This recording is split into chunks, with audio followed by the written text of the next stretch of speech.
Hello class, Vikings and Sagas. My name is Sky Hoffus and I was once sitting right where you are. So as you can see, I've got my blacksmith shop set up here. I've got my forge, got my anvil, my bellows and my vise. I had all the stuff set up.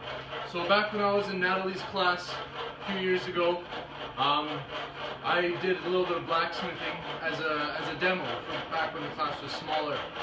So today I want to talk about blacksmithing Viking swords and how Vikings used to do that.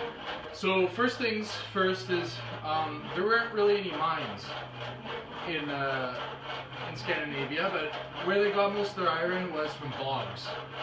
Now, they used to call it pig iron or bog iron, and they found it in clumps. And what they would do is they'd take a boat or they'd walk out on bogs and they'd take a really long stick, a really long pole, and they'd jab it down into the moss, down into the peat, and down into the bog. And they'd jab it around until they hit something really hard. And then they would dig down and grab it. And oftentimes, it was a big lump of iron. They would put all the lumps of iron inside the fire, and they'd keep it getting bigger and bigger and bigger. And once the fire was big enough, the iron would all melt down and melt and sit in the bowl of the rock. And sometimes they did it on sand too. They just didn't want it to melt back into the ground. So they'd build the fire until it melted into a big clump on the bottom, and then they would have their chunk of iron. When they were making swords though, they didn't like to use iron because iron rusts very easily. Iron's very soft.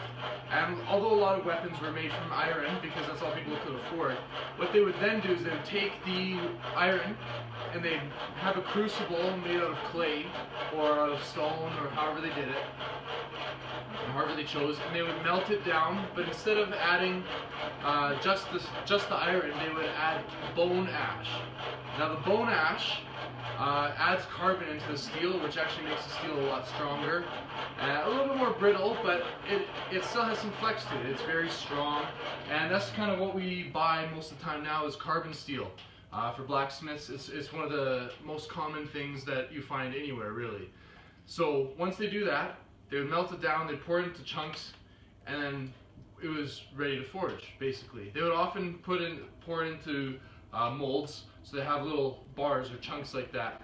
And a Viking anvil is actually very small. It's about this big, about that big around on top, and it had a small tooth, a small lip. I can draw it out if you can see right here. A Viking anvil from the top looked like this, and from the side came to a point like that, and they would hammer it into a log. And basically that's how they would forge on this tiny little anvil, not something like this big guy right here. And then they wouldn't always use a log. There's also places where there's regular Viking encampments that they found holes drilled inside of stones, and they would actually set their anvil inside a hole in the stone, so whoever used that camp would bring their anvil with them. Charcoal is what Vikings used mainly to forge. They didn't use coal brought from the mountain, they used charcoal. And how charcoal is made is charcoal is basically logs, sticks, and just wood, and they build a fire underneath all this wood, but then they cover it all with dirt, and they let the fire burn and burn and burn and burn and burn, and because there's no oxygen getting to the wood, it smokes out all the green stuff, all the fresh stuff, and it turns it into carbon, basically just carbon, which is charcoal. And so they would take the charcoal out and they'd burn it, and that's how people would heat their houses with that, and they'd cook with it, and blacksmiths forged with it. The interesting thing about the person who made the charcoal, it was always considered the dirtiest guy in the village, because the man who made the charcoal was his full-time job, and he made good money at it, but he always had to live up in the hills where he wasn't sending smoke over the whole town.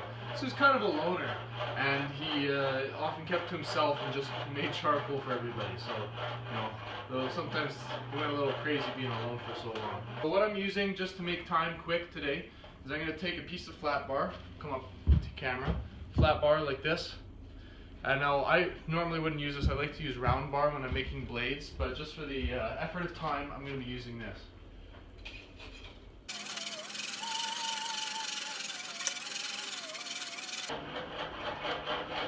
Alright, so when blacksmiths make blades, the first thing they make is the tang.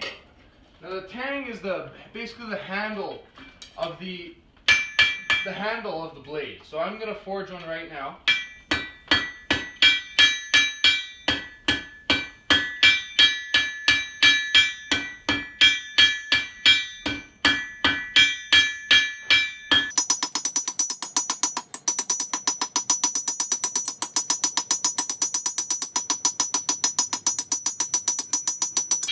Alright, so now while I reheat that, I'll talk a little bit about the tang. So the tang is a thin spot, so the blade comes down thick, and then it drops in, and it comes really thin. And the tang is the spot that holds the handle, basically. And so when the tang comes to a sharp point, they were able to drill a hole in a piece of wood, just burn the handle right through the wood, and so that the wood would become the handle, the hilt. So that, or the grip, I guess. And so that's the most important thing about the handle and the tang. And because the tang goes all the way through, that gave the whole sword some strength. So now I got this hot again, nice and hot.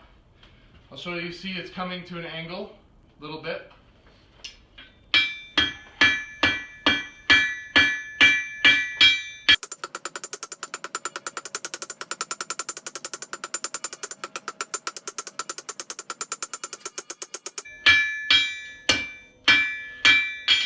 Now when you're forging a blade, or anything really, if the steel stops glowing, that means it's way too cold.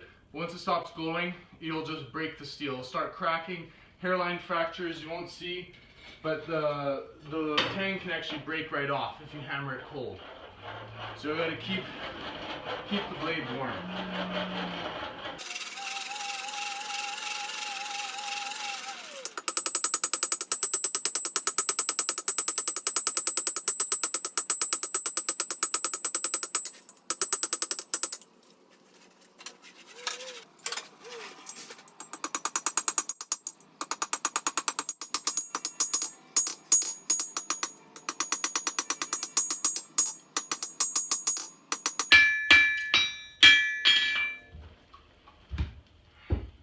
So here's the tang for a Viking sword, albeit a very small one.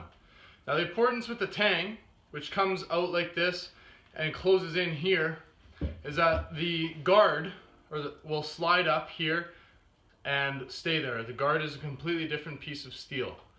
Now the other thing is it comes through and gives strength to the handle. And then the reason we do the tang first is because it's really easy to do the tang and then hold the tang and do the blade.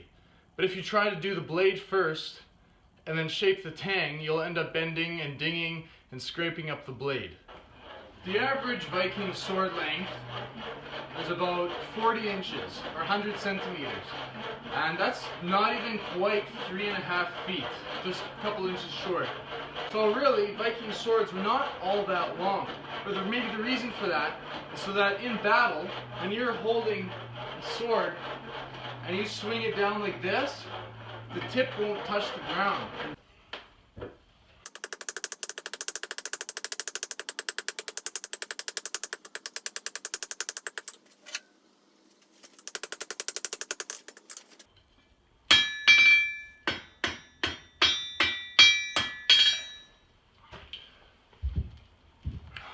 Now, the tip of a Viking sword was not very slim and coming to a point.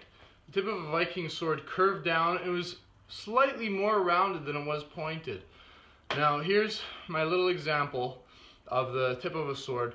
And so naturally what the blacksmith would have done is stretched out the whole sword, brought it to a mild tip, and then hammered on an angle down like this on the edge of the anvil, so that the sword would become tapered on the edges, and that would give it its sharpness. Now, they didn't take a grindstone to it to take away all that steel that was hard stretched out. It was so long process to do that. What they did is they hammered the taper down like this, as if this is the edge. This is the whole sword thick way. You look like this, and then it's hammered down to a sharp point. That way, along the whole edge, that way you're not wasting much steel at all. So I just want to thank Natalie for inviting me to be in her class, although I couldn't be there today. And thank you all for listening, and thank you for appreciating my work. Here I have a sword. This is a Viking sword. This is what they look like in person. As you can see, the rounded tip, the separate hilt here, and the pommel, and separate guard, I mean. So there you go. Sorry I couldn't make you a full one today, but if you have any questions, Natalie can give you my email, and perhaps I'll be able to stop in and see you guys another time. Have a good one.